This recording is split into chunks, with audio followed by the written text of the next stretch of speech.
অনুৱাটো যিমান জটিল পঠুৱাটো সিমানেই জটিল কাৰণ কাৰ কোনটো পোষ্টত কিমান স্কেল সকলোৰে একে স্কেল নহয় কোনোবা বিভাগত এজনৰ বেসিক পে ৮৬০০ টকা হ'ব আৰু আন কোনোবা এটা বিভাগত তেওঁৰ ৮২০০ টকা হ'ব কৰবাত হিলছ এলাউন্স পাব কৰবাত নাপাব কৰবাত গলে সেই প্ৰাৰ্থীগৰাকী যিজন তাত যদি এজন জেনাৰেল মানুহ আমি তাত পঠাও ওবিসিৰ পোষ্টত কোনোবা এটা জায়গাত যদি ওবিসিৰ পোষ্টজন কমি যায় তাতো আদালতত গোচৰ হোৱাৰ সম্ভাৱনা থাকিব পৰীক্ষা পতা আৰু ৰিজাল্ট দিয়াটো যিমান কষ্টকৰ আছিল তাতকৈ বেছি কষ্টকৰ আছিল বিভাগ আৰু বিভাগে একজেক্ট অফিসটোলৈকে মানুহজন আবলতন দিয়া কাৰণ ইয়াত কেনেকুৱা শ্ৰীভূমি জিলাৰ কোনোবা এখন কলেজৰো পোষ্ট আছে ধুবুৰীৰ কোনোবা এখন ডিসি কোৰ্টৰ পোষ্ট আছে কোনোবা গুৰেশ্বৰত পিডব্লিউডিৰ পোষ্ট আছে আমি যদি ইয়াত চাব যাওঁ আমাৰ ৪২টা বিভাগত আৰু বিভাগৰ তলত থকা ডাইৰেক্টৰেটৰ তলত থকা নিৰ্দিষ্ট কাৰ্যালয় আৰু ওবিসি এসটি এসসি ৰিজাৰ্ভেশন ৰোস্টাৰ বুলি আমি কওঁ ৰোস্টাৰ মেইনটেইন কৰা এই গোটেই প্ৰক্ৰিয়াটো আমি যাৰ মেৰিট ভাল তাক আমি যত ইন স্যালাৰি বেসিক স্যালাৰি বেছি তাত পোস্টিং কৰিছো যাৰ মেৰিট তুলনামূলকভাৱে কম নম্বৰ পাইছে তাক আমি কম স্কেলত এপইন্টমেন্ট কৰিছো এই গোটেই প্ৰক্ৰিয়াখিনি অত্যন্ত কষ্টসাধ্য আছিল আৰু এই কামখিনি কৰা আটাইতকৈ জটিল আছিল সমান্তৰালভাৱে ৪% আমি দিব্যাংগজনক আমি নিযুক্তি দিওঁ কিন্তু আজিকালি প্ৰমাণ পত্ৰৰ ওপৰত বিশ্বাস কৰিব নোৱাৰা হ'ল গতিকে প্ৰতিজন দিব্যাংগ প্ৰাৰ্থীক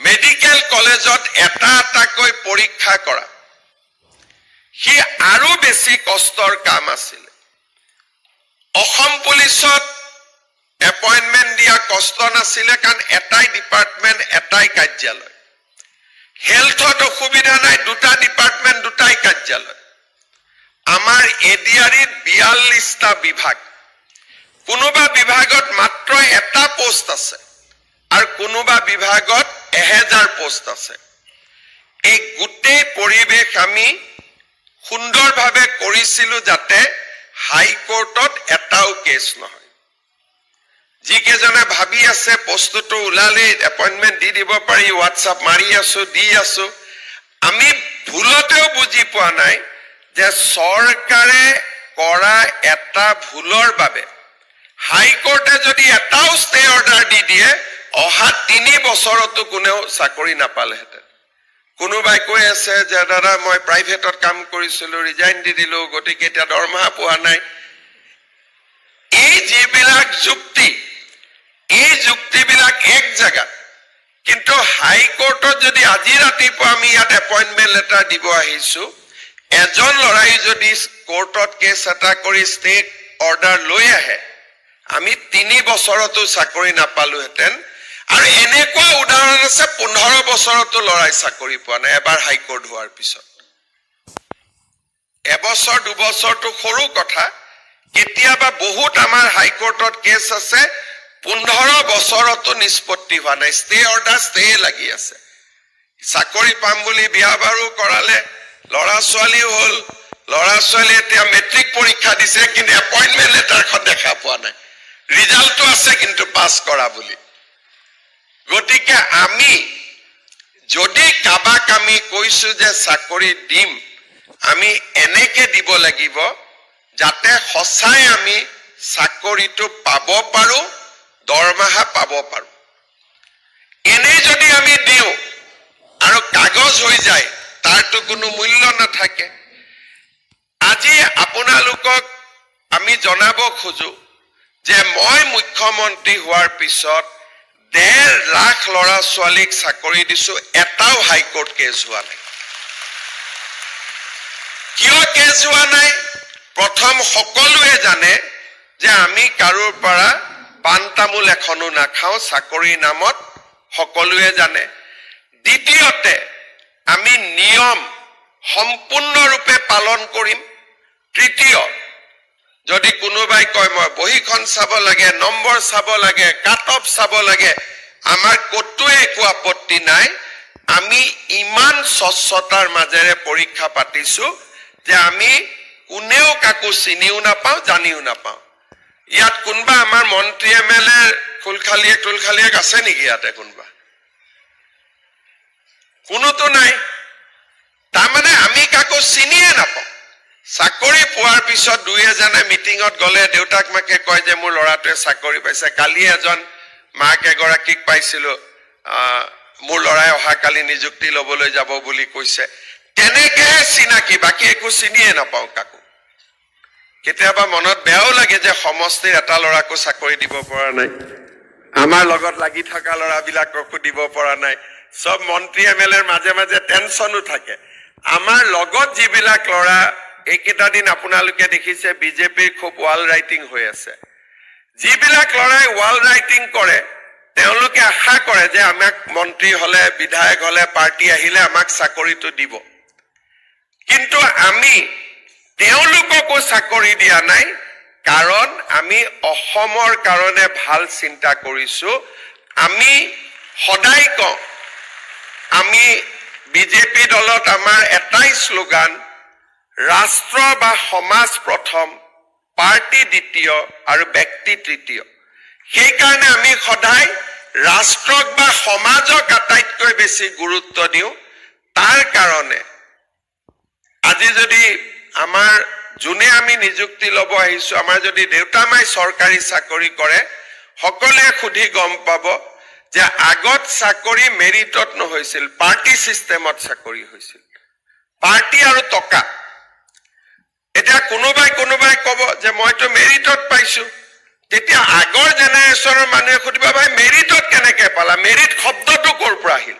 কাৰণ আমাৰ ইয়াত চাকৰি হৈছিল টকা আৰু পাৰ্টি, এই দুটাৰ মানে ক'তোৱে চাকৰি হোৱা নাছিল। আৰু থাৰ্ড গ্ৰেড ফৰ্থ গ্ৰেড বাদ দিলো, ACS অফিচাৰৰ চাকৰি টকাৰ বিনিময়ত হৈছিল বা পাৰ্টিৰ বিনিময়ত হৈছিল, যে এই লিডাৰৰ, এই CMৰ এওঁ অমুক তমুক। যদি মই 20 বছৰ আগতে মুখ্যমন্ত্ৰী হলোহেঁতেন, মোৰ গোটেই কেইটা খুলখালি মামা ভাগিন সব ACS অফিচাৰে হলহেঁতেন। কিন্তু আজি সেই দিন আমি পৰিৱৰ্তন কৰিলো। আপোনালোকে বুজি পাওক যে 9 লাখ মানুহৰ ভিতৰত আজি আপোনালোক নিৰ্বাচিত হৈছে 4,000 মানুহ। তাৰমানে সকলোৰে এটা বেকগ্ৰাউণ্ড আছে, ভাল কৰি পঢ়িছে, কষ্ট কৰিছে, চাকৰি পাওঁ বুলি কোনেও পোৱা নাই। আৰু আজি বহুতে কয়, বহুতে ময়ো মাজে মাজে ভাবো যে ঠিক আছে, কিন্তু এই চাকৰিখিনি স্বচ্ছতা হোৱাৰ ফলত আমাৰ আৰু এটা কি লাভ হৈছে, যেতিয়া ল'ৰা ছোৱালীয়ে স্কুলত পঢ়িব আৰম্ভ কৰিছে, যে নহয় পঢ়িলে চাকৰি পায়। আগতে অসমত এটা ধাৰণা হৈছিলে যে পঢ়িলে চাকৰি নাপায়, গতিকে পঢ়ো কিয়? মাকে কয় ভাল কৰি পঢ়, ল'ৰাই কয় মা পঢ়িলে ক'ত চাকৰি পাম, গতিকে মাটিডোখৰ ৰেডি কৰি থোৱা, মাটিটো বিক্ৰী কৰিয়ে ল'ব লাগিব চাকৰি। এতিয়া মই টিভিত দেখিছো সকলোৱে চাকৰি পাইছে, ৰিক্সা চালকৰ ল'ৰা, ঠেলা চালকৰ ল'ৰা, কৃষকৰ ল'ৰা, বজাৰত দোকান দিয়া ব্যৱসায়ী ল'ৰা আৰু মধ্যবিত্ত পৰিয়ালৰ ল'ৰা ছোৱালীও। আজি চৰকাৰী চাকৰিত সকলো শ্ৰেণীৰ লোকে মেৰিটৰ ভিত্তিত চাকৰি পাব পাৰিছে আৰু মই আজি গ্যাৰেণ্টি দিব ক'ব পাৰো যে অসমক বাদ দি ভাৰতৰ কোনো ৰাজ্যতে ইমান স্বচ্ছতাৰ ভিত্তিত কতো নিযুক্তি হোৱা নাই। এতিয়া দুটা তিনিটা কথা কোনোবা এজন ল'ৰা ইয়াত অহাৰ লগে লগে কৈছে জয় আই অসম, মোৰ খুব ভাল লাগিছে শুনি। জয় আই অসম আমি কেনেকে কৰিব লাগিব? বহুতে ভাবে যে যোনে যিমান বেছিকৈ জয় আই অসম চিঞৰিব পাৰে তেওঁই আটাইতকৈ বেছি অসমীয়া।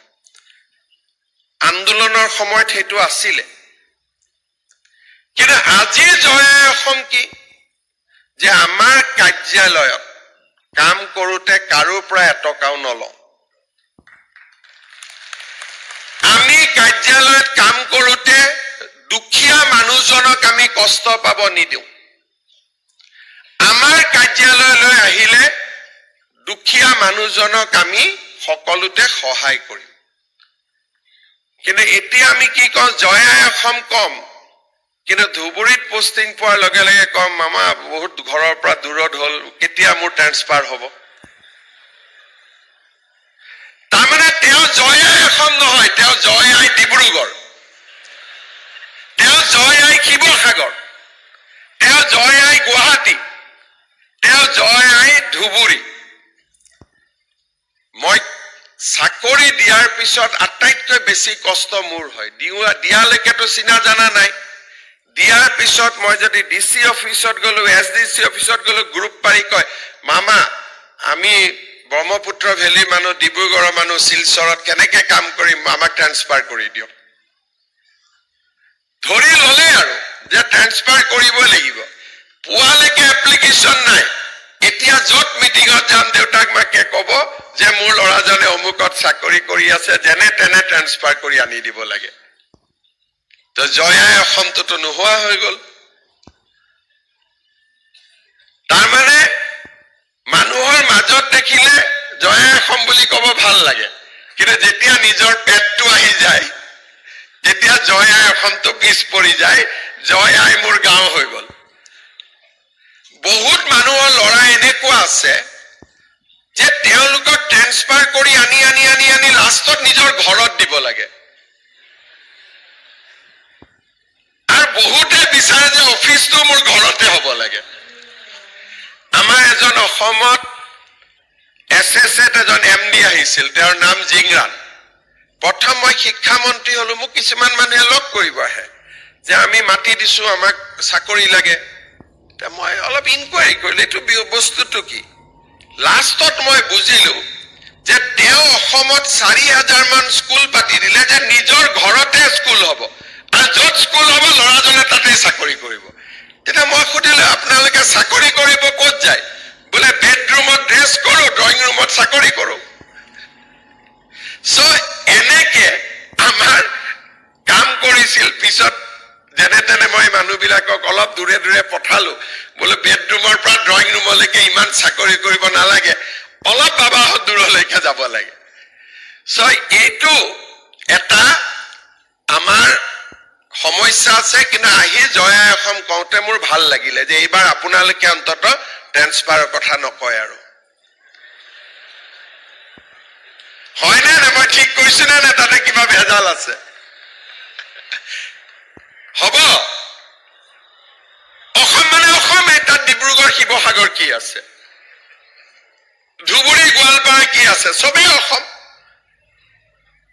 তথাপিতো মই এটা খবৰ দিওঁ, আমি যাতে মানুহৰ কষ্ট নহয় তাৰ কাৰণে আগতে ট্ৰেন্সফাৰটো এটা ডাঙৰ বিজনেছ আছিল। আমাক ট্ৰেন্সফাৰ লাগে। কোনোবাই কয় মোৰ ছোৱালীজনী দূৰত, কোনোবাই কয় মোৰ ল'ৰা দূৰত, কোনোবাই কয় মোৰ বহুত কিবা কিবি কৈ থাকে আৰু মুঠতে। এতিয়া আমি কি কৰিছো, ট্ৰেন্সফাৰৰ কাৰণেও এটা আমি নতুন ব্যৱস্থা কৰিছো। প্ৰত্যেক বছৰত আপোনালোকে সুবিধা পাব। আমি এটা পৰ্টেল কৰিছো, স্বাগত সতীৰ্থ। 1 তাৰিখে আমি খুলিম এইবাৰৰ পৰ্টেলটো, 1 ফেব্ৰুৱাৰী দিনাখন খুলিম।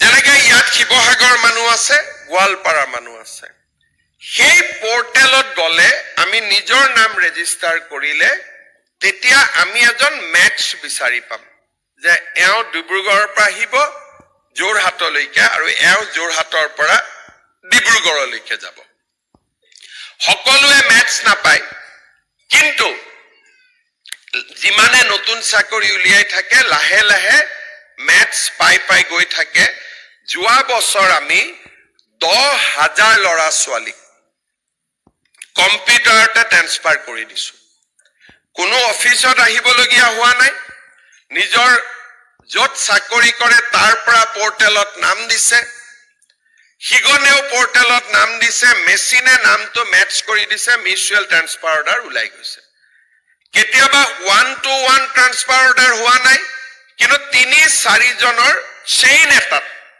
কামখিনি মিলি গৈছে যোৱা বছৰ আমি 10,000 ল'ৰা ছোৱালীক আমি ট্ৰান্সফাৰ অৰ্ডাৰ কৰি দিছো পোৰ্টেলৰ জৰিয়তে এইবাৰো বহুতকে আমি চেষ্টা কৰিছো যে নিজৰ জিলাতে দিব পাৰিলে নিজৰ ঘৰতে দিব পাৰিলেও ভাল আছিল ইমানটো কৰিব পৰা নাই তথাপিতো জিলাত অন্তত দিয়াৰ কাৰণে চেষ্টা কৰিছো কিন্তু 30% দুৰ্ভগীয়া থাকিব যোনে নাপাবগৈ আজি পোষ্টিং ওলোৱাৰ পিছত অলপ মনটো বেয়াও লাগিব যে মামাইটো কলে কিন্তু নোলালে দেখোন তাৰমানে 30% মিলাব নোৱাৰি তেওঁলোকে ভৱিষ্যতে আপোনালোকে কাকো অনুৰোধ নকৰিব কাকো ৰিকুৱেষ্ট নকৰিব কাৰণ মোৰ এইটোকে মই প্ৰচেষ্টা কৰি আছো যে অসমত যাতে দালালি সিস্টেমটো নোহোৱা হৈ যায় ইয়াক ট্ৰান্সফাৰ কাৰণে ধৰিম তাক ধৰিম আমি পোৰ্টেল বছৰত দুবাৰ খুলিব স্বাগত সতীৰ্থ বুলি কয় এই 2 বছৰ আমি যোৱা বছৰ মানে কোন মহিনা মে কিয়া থা জুন মহিনা মে এই বছৰ আমি জুনত কৰিলো ফেব্ৰুৱাৰীত আকৌ আমি পোৰ্টেলটো খুলিম 2 মাহ লাগে গোটেই কামখিনি কৰোতে কিন্তু ট্ৰান্সফাৰ অৰ্ডাৰখন আনিবৰ কাৰণে কোনো অফিচতে যাব নালাগে নিজৰ লেপটপতে বা নিজৰ কম্পিউটাৰতে পাই যায় ইমান বিলাক আমি সুবিধা লাহে লাহে কৰি আছো যাতে আমাৰ মানুহখিনিৰ এটা স্যাটিসফ্যাকশন হয় কাম কৰি ভাল পায় মোৰ ফালৰ পৰা মই জয়া অসমটো কৰি আছো আপোনালোকৰ ফালৰ পৰা জয়া অসমটো আপোনালোকে কৰিব